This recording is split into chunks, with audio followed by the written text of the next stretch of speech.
दोस्तों, भारतीय जनता पार्टी की एक राज्य से लेकर दूसरे राज्य तक लगातार फजीयत हो रही है और ये फजीयत उनके अपने लाडले नेता करा रहे हैं। अब दो काम करने होंगे भारतीय जनता पार्टी के शीर्ष स्तर पर बैठे हुए नेताओं को। दो बड़े फैसले लेने होंगे। अगर उन दोनों फैसले में से एक भी फैसला नहीं लिया गया तो यकीन मानिए, ये जो लाडले हैं साहेब के, यही भारतीय जनता पार्टी की लुटिया डुबो देंगे। या तो जो हिंदू मुस्लिम करने की नीति रीति शुरू की गई है उस पर जल्द से जल्द लगाम लगा दें। वो ये कर नहीं सकते क्योंकि इसके अलावा इनके पास कोई हथियार नहीं है। अगर ऐसा नहीं कर सकते हैं तो पहली ही फुर्सत में अपने तमाम ऐसे नेता जो हिंदू मुस्लिम करने के लिए एक्सपर्ट माने जाते हैं, उन्हें एक अच्छे विश्वविद्यालय, स्कूल, कॉलेज में एडमिशन करा के कम से कम अपने ही धर्म की जानकारी दे दी जाए, अपने ही देश के इतिहास के बारे में बता दिया जाए और इसकी शुरुआत सबसे पहले साहिब से कर दी जाए। यकीन मानिए, तभी इनकी फजीयत बच सकती है, वरना ये हर जगह से खदेड़ जाए। नमस्कार, मैं हूं प्रज्वल गौतम और आप देख रहे हैं द घंटा। आप ये सोच रहे होंगे ये वाली बात मैं ऐसा क्यों कह रहा हूं। आपने अभी तक 9.5 बरस में सुना होगा साहिब जब जब कुछ बोलते हैं उसका बवंडर खड़ा हो जाता है। लोग सवाल पूछने लगे हैं कि ऐसा कौन सा व्यक्ति है जो अब से नहीं 9.5 साल से सवाल पूछा जा रहा है। हकीकत क्या है वो बाद में हम आपको बताने जा रहे हैं किसको लेकर ये मैंने सवाल लगा है। साहिब की हकीकत क्या है कि कहते हैं कि मैंने चाय बेची। विपक्ष या तो तमाम लोग हैं वो पूछते हैं एक भी इंसान ऐसा क्यों सामने नहीं आता है वो ये बता सके कि हाँ मैंने इनके हाथ से चाय खरीदी थी। ये इनके बचपन का कोई सखा आकर बताए कि हाँ ये चाय बेचा करते थे, ये मगरमच्छ पकड़ कर ले आए थे, उसकी एक किताब छपवा दी थी, बाल नरेंद्र की कहानियां। लेकिन एक भी इनके बचपन का सखा ये नहीं बता पाया कि साहिब बचपन में मगरमच्छ पकड़कर घर तक ले आए थे। ये तमाम जो कहानियां सुनाई जाती हैं, इन कहानियों का कोई गवाह नहीं है, सिर्फ एक ही गवाह है, एक ही सबूत है, खुद साहिब। ऐसे ही ये कहानियां अलग अलग राज्यों में संबंध जोड़ते हुए सुनाना चाहते हैं जहां जहां चुनाव होते हैं। कोई नहीं जानता कब ये छत्तीसगढ़ पहुंच गए थे, कब उत्तर प्रदेश आए थे, कब ये चले गए थे राजस्थान या फिर पश्चिम बंगाल पहुंच गए थे। किसी को नहीं पता, ये सिर्फ इनको ही पता है इनका इतिहास। ये वाली बात नहीं है कि केवल साहिब अकेले हैं भारतीय जनता पार्टी में। अमित शाह जी का तो बयान आपने सुना ही होगा। शाह बाबू ने तो जिस तरह का ज्ञान रामायण को लेकर दिया था कि आखिरी वक्त में राम ने भेजा था, भगवान श्री राम ने किसे भेजा था रावण के पास? लक्ष्मण को नहीं, भरत को भेजा था जाकर कि जाकर सुनकर आओ, एक विद्वान की बात है। मतलब इनके ज्ञान बिल्कुल इनकी पार्टी और उनकी पार्टी के ज्ञानी लोगों की तरह है। अब नए जो ज्ञानी सामने आए हैं जिनको सबसे ज्यादा इतिहास पढ़ने की जरूरत है वो है हेमंत बिस्व शर्मा। दरअसल उन पर अब बड़ी जिम्मेदारी आन खड़ी हुई है। अभी तक तो वो असम के मुख्यमंत्री रहे, बड़ी जिम्मेदारी उनको मिली भी और तोहफे के तौर पर दिल्ली वाली जोड़ी ने उन्हें असम का मुख्यमंत्री बना दिया और जिस उम्मीद के साथ भेजा था वो उम्मीद वो पूरी करते भी रहे। यानी मदरसों पर जांच बिठा देना, तमाम मुसलमानों के खिलाफ बोलते रहना, टमाटर के दाम बढ़ जाएं तो कह दें कि मियाँ लोगों की वजह से बढ़ गए। ये तमाम बातें उन्होंने बहुत बोली हैं और कर्नाटक के चुनाव में तो ये ब्रांड एम्बेसडर बन गए थे। इन्हीं के चलते फजीयत भी पार्टी की सबसे ज्यादा हुई थी क्योंकि कर्नाटक की जनता समझ गई थी कि जिस तरह के नेताओं को खास तौर पर कर्नाटक के अंदर भेजा जा रहा है, ये माहौल लगातार जो 5 बरस से हम झेल रहे हैं कर्नाटक के अंदर, वही माहौल आगे भी रहने वाला है।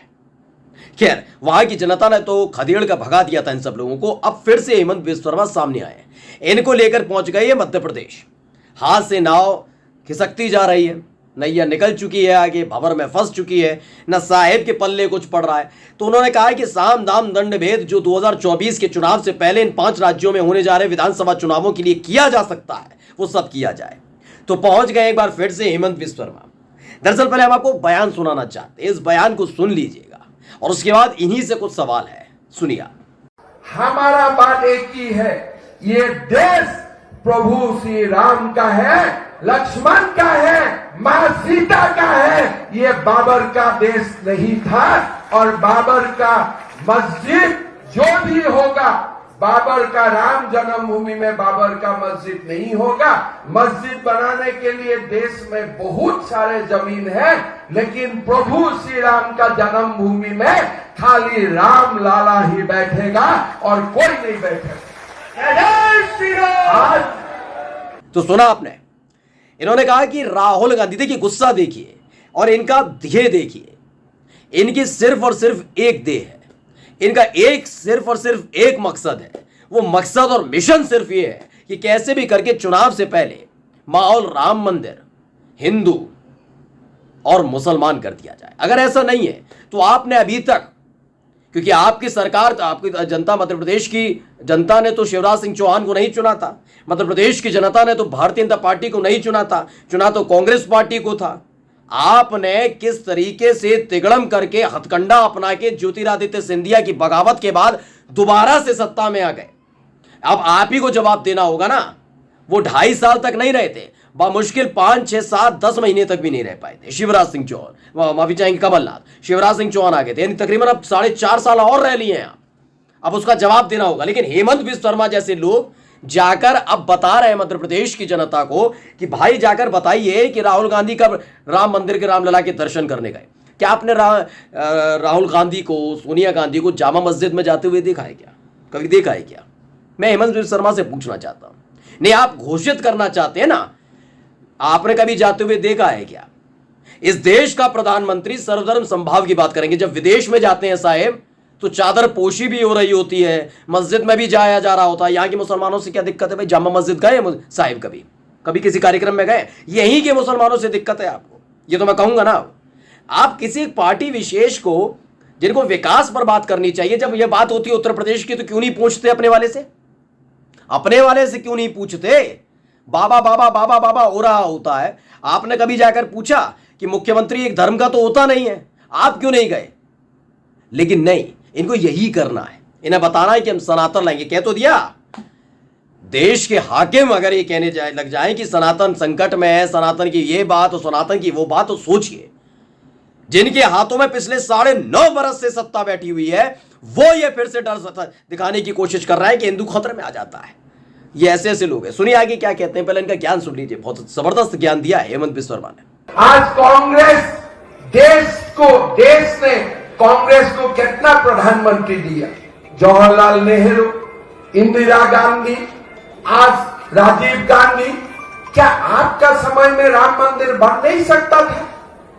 अगर आप हिंदू हो, आपका समय में राम मंदिर क्यों नहीं बना? और आज जब राम मंदिर बना है, मैं कमलनाथ जी को पूछना चाहता हूं, क्या राहुल गांधी कभी रामलला का मंदिर में गया है? अयोध्या में कभी किया है? आज सोनिया गांधी कभी रामलला का मंदिर में गया है? कभी नहीं है। मैं कमलनाथ जी को चैलेंज करता हूं, अगर आपका ताकत है तो आप राहुल गांधी और सोनिया गांधी को एक बार रामलला मंदिर ले जाइए, उसका बाद यहां आप वोट मांगने आओ। मैं ओपन चैलेंज देता हूं। तो ये गांधी परिवार को सिर्फ इस बात पर खींच रहे हैं, तो पहले इनका ज्ञान संवर्धन करते हैं। जिस गांधी परिवार के बारे में आप बात कर रहे हैं ना, आप और आप जैसी पार्टी, आपकी पार्टी के तमाम नेता सीधे अपने पैर पर खड़े नहीं हो पा रहे थे ना। उस वक्त वो राजीव गांधी ही थे जिन्होंने उस विवादित स्थल पर ताला खुलवाया था। ये पता है, तभी तो कहता हूं इतिहास की जानकारी रखिए। इतिहास की जानकारी आपको होती नहीं है। आप क्या करते हैं कि जो व्हाट्सएप यूनिवर्सिटी से चला, मतलब क्या होता है ना, जब आप उत्तेजना में होते हैं, जब गुस्से में होते हैं, बौखलाहट सर पर होती है, तो अंट-शंट बयान दिए जाते हैं। जैसे इस दिनों साहिब दे रहे हैं, कुछ भी बोल रहे हैं। आप देश की राष्ट्रपति का नाम संसद के अंदर सही तरीके से नहीं बोल पा रहे हैं। उनसे पहले रामनाथ कोविंद नाम था, एक वीडियो आपने देखी भी होगी। तो आप समझ लीजिए इन भारतीय जनता पार्टी के नेताओं की स्थिति क्या हो चली है। इनका नया बयान आ गया। दरअसल इसे खुद हेमंत बिस्व शर्मा ने अपने ट्विटर हैंडल से पोस्ट किया और लिखा है, कमलनाथ जी अपने आप को हनुमान भक्त कहते हैं, तो मैंने तो चुनौती देता, गांधी परिवार को अयोध्या लेकर जाएं, राहुल गांधी को बोले कि सनातन धर्म को गाली देने वालों को पार्टी से बाहर करें, और ये आपने सुना भी होगा, तब जाकर वोट मांगे। वो हनुमान भक्त हैं, इससे वो दूसरे से जाकर कहें, क्या आपने कभी अपनी पार्टी के नेता और कभी अपनी पार्टी की जो साहिब की कैबिनेट में मिनिस्टर है किरण रिजिजू से पूछा है कि बीफ क्यों खाते हैं? बीफ के बारे में पूछा हेमंत बाबू? नहीं पूछा होगा। यहां तो बड़ा अभियान चलता है ना, गौरक्षक, ये करेंगे वो करेंगे। हरियाणा में चलता है तमाशा, उत्तर प्रदेश में तमाशा चल रहा होता है। मूक दर्शक बनी बैठी रहती है आपकी सरकारें, बिठा रखे हैं बाबा और खट्टर जैसे लोग, वो तो मूक दर्शक बने बैठे रहते हैं। कभी जाकर पूछा है कि बीफ खाने पर उनको रोक है नहीं है? आपकी पार्टी की सरकार रही गोवा में, वहां बिकता था बीफ, कभी जाकर पूछा? नहीं। दूसरा ज्ञान गांधी परिवार के लिए होगा, वहीं हमें उगलना ऐसा नहीं गंदगी है ये कभी कभी ज्ञान जाकर साहिब को दिया करिए। पहले आप कैबिनेट मिनिस्टर जो आपके हैं ना, उनको जाकर सिखाइए सनातन क्या है, हिंदू धर्म क्या है। दूसरों को ज्ञान बाद में दीजिएगा। और इतिहास, हाँ मैं इतिहास की बात कर रहा, इतिहास की जानकारी लेकर बोलिएगा, फजीयत कम होगी। नमस्कार।